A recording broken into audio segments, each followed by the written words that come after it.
Hello दोस्तों। कहानी की इस नई सीरीज़ में हम लेकर आए हैं आपके लिए एक और नई कहानी। दोस्तों, मैं एक गरीब घर की लड़की थी। मेरे पैदा होने के कुछ समय बाद ही मेरी माँ चल बसी। कुछ दिन बाद पिता की मौत हो गई। मुझको दादी ने पाल पोस कर बड़ा किया। वे गांव में दूसरों के घर में काम करते थे। इससे हम दोनों का गुजारा हो जाया करता था। जब मैं 7 साल की हुई तो दादी ने मुझे सरकारी स्कूल में पढ़ने भेजा, पर वहाँ मेरा मन नहीं लगा। मैं स्कूल से भागकर घर आ जाया करती थी। दादी ने मुझे पढ़ाने की बहुत कोशिश की, पर मुझको नहीं पढ़ा पाई। धीरे धीरे मैं 18 साल की जवान लड़की हो गई। तब दादी के को रातों में नींद नहीं आती थी। मेरे ब्याह की चिंता हर पल उनके दिल दिमाग पर हावी रहने लगी।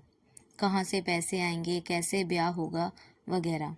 जायदाद के नाम पर ज़मीन के टुकड़े से पर बनी झोपड़ी और शादी के वक्त के कुछ चांदी के जेवर और सिक्के, यही थी दादी की जिंदगी भर की जमा पूंजी। रात दिन इसी चिंता में घुलकर दादी की कमर भी झुकने लगी। गांव बिरादरी के ही कुछ लोगों ने दादी पर तरस खाकर पड़ोस के गांव के राजू के साथ मेरा ब्याह करवा दिया। राजू सीधा साधा और मेहनती था, जो अपने माँ के साथ एक गांव में रहता था। घर में माँ बेटे के अलावा एक गाय भी थी, जिसका दूध बेचकर कुछ पैसे आ जाते थे। इसके अलावा फसलों की रोपाई कटाई के समय माँ बेटे दूसरे के खेतों में काम किया करते थे। शादी के बाद 3 लोगों का पेट भरना मुश्किल होने लगा, तो राजू कमाने के लिए शहर चला गया। शहर में हर दिन कहीं ना कहीं काम मिलता, जिससे रोज़ाना अच्छी कमाई होने लगी। राजू जी लगाकर काम करता, जिससे मालिक राजू से बहुत खुश रहते। राजू ने 1 साल में काफ़ी पैसे इकट्ठा कर लिए थे। 1 साल बाद वापस आ गया। गांव आने से पहले राजू ने मेरे और माँ के लिए घरेलू इस्तेमाल की कुछ चीज़ें खरीदी। अपने लिए उसने एक मोबाइल फ़ोन खरीदा। घर आकर राजू ने बड़े जोश से मुझको फ़ोन दिखाया और शान से बोला, ये देख, इसे मोबाइल फ़ोन कहते हैं। देखने में छोटा है, पर इसके अंदर ऐसे तार लगा दिए गए हैं कि हज़ारों मील दूर रहकर एक बटन दबा दें, जितनी भी चाहे बातें कर लो। ये सुनकर मेरी आंखें चौड़ी हो गई। मैंने फ़ोन लेने के लिए उसकी ओर हाथ बढ़ाया। मैं थोड़ी देर उलट पलट फ़ोन को देखती रही। फिर मैंने राजू से कहा, सुनो, हमें साड़ी जेवर कुछ नहीं चाहिए। तुम जाने से पहले हमें ये फ़ोन देते जाना। वहाँ जाकर अपने लिए दूसरा फ़ोन खरीद लेना। फिर हम दिन रात फ़ोन पर बात करेंगे। राजू हंसते हुए बोला, पगली, बातें मुफ्त में नहीं होती, इसमें पैसे भरवाना पड़ता है। इस तरह हंसते बतियाते कई महीने गुजर गए। राजू फिर काम पर वापस चला गया। इस बार मैं ज़्यादा दुखी नहीं थी। राजू के जाने के बाद अब सास की डांट खाकर भी मैं रोती नहीं थी। मैं माँ बनने वाली थी, और ये खबर मैं राजू को सुनाने के लिए बेचैन थी। मैं मोबाइल फ़ोन लेकर किसी कोने में पड़ी रहती और राजू के फ़ोन के आने का इंतज़ार करती रहती। 1 महीने बाद आखिर वह दिन भी आया, जब मोबाइल फ़ोन की घंटी खनखना कर बज उठी। थरथराते हाथों से मैंने फ़ोन का बटन दबाया और जी भरकर राजू से बातें की। सास से भी राजू की बात करवाई गई। जब पैसे ख़त्म हो गए तो फ़ोन कट गया। देर तक फ़ोन को गोद में लेकर मैं बैठी रही।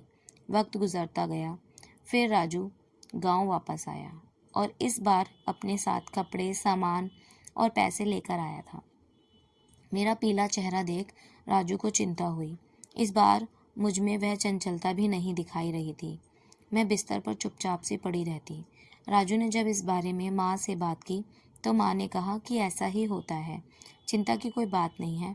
मेरी सास ने कहा, इसे कुछ दिनों के लिए इसकी दादी के पास छोड़ दे।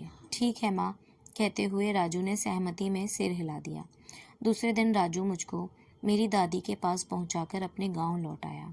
अब राजू को मेरे बिना घर सूना सूना सा लगता, और चुपचाप उसी कमरे में लगा रहता या फ़ोन से खेलता रहता।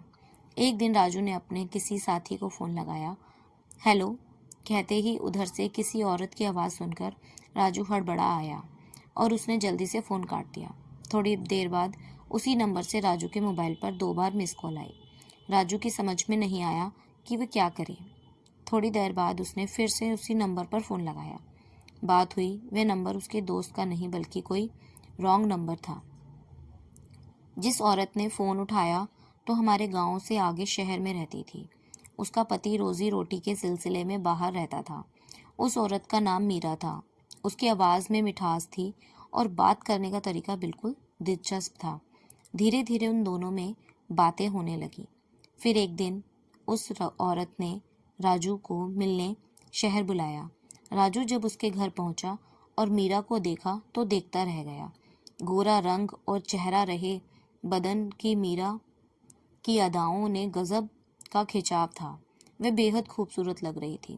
दोनों बातें करते करते एक दूसरे के पास आ गए।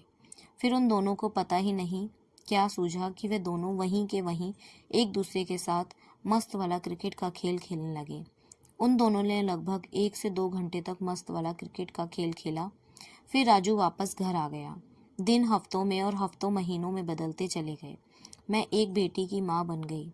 राजू जब वापस शहर जाने लगा तो उसकी सास ने मुझसे मिलने को कहा। वह मुझसे मिलने आया, लेकिन अब उसमें पहले जैसा लगाव नहीं था। मुझको उसके उस बर्ताव से थोड़ा शक हुआ, लेकिन मैंने सोचा शायद मेरा वहम हो। राजू वापस काम पर चला गया। जाने से पहले वह मीरा से भी मिला। धीरे धीरे 1 साल गुजर गया। राजू वहीं रहकर दूसरा रोजगार भी करने लगा। अब वह मीरा को पैसे भी भेजने लगा था। तकरीबन 1 साल से भी ज़्यादा समय के बाद राजू जब घर वापस आया तो आते ही मीरा से मिलने चल पड़ा। ना तो उसने मेरी खबर ली, ना ही बेटी के बारे में पूछा। अब मीरा भी उससे मिलने गांव की ओर चलती आती। दोनों कभी गांव के बाहर वाले स्कूल में, कभी खेतों के पीछे, तो कभी कहीं और। ऐसी ही मुलाकातों का सिलसिला जारी रहा। ससुराल आकर मैंने देखा कि राजू या तो घर में नहीं रहता, और अगर रहता भी है तो हमेशा कहीं खोया खोया सा, या फिर अपने मोबाइल फ़ोन के बटनों को दबाता रहता है। पता नहीं क्या काम करता रहता है। ऐसे में एक रात मेरी नींद खुली तो मुझे लगा राजू किसी से बातें कर रहा है। आधी रात बीत चुकी थी। इस वक्त किससे बातें कर रहा है? बातों का सिलसिला लंबा चला। मैं दीवार से कान लगाकर सुनने की कोशिश करने लगी, पर मेरी समझ में ज़्यादा कुछ ना आ सका। दूसरे दिन मैं मौका पाकर राजू का फ़ोन लेकर बगल वाले रोहित, जो 11वीं में पढ़ता था, उसके पास ले गई और उसे सारे मैसेज पढ़कर सुनाने को कहा। मैसेज सुनकर मैं गुस्से से सुलग उठी। मैं राजू के पास पहुंची और उस नंबर के बारे में जानना चाहा। एक पल के लिए राजू सकपका गया, पर दूसरे ही पल संभल गया। वह बोला, अरे पगली, मुझ पर शक करती है? तो मेरे साथ काम करने वाली की घरवाली का नंबर है। वह इस दफ़ा घर नहीं आया, इसीलिए उसका हालचाल पूछ रही थी। मैं चुप रही, पर मेरे चेहरे पर संतोष के भाव नहीं आए। मैं राजू और उसके मोबाइल फ़ोन पर नज़र रखने लगी थी। 2 दिन बाद ही रात को मैंने राजू को मीरा से फ़ोन पर ये कहते हुए सुन लिया कि कल रविवार है, स्कूल पर आ जाना। 2-3 दिन के बाद फिर मुझे वापस भी लौटना होगा। दूसरे दिन राजू घर से निकल गया। स्कूल पर मीरा के आने का इंतज़ार करने लगा। थोड़ी देर में मीरा दूर से आती दिखी। कुछ देर बाद तक दोनों खेतों में खड़े खड़े बातें करते रहे। फिर स्कूल के भीतर आ गए।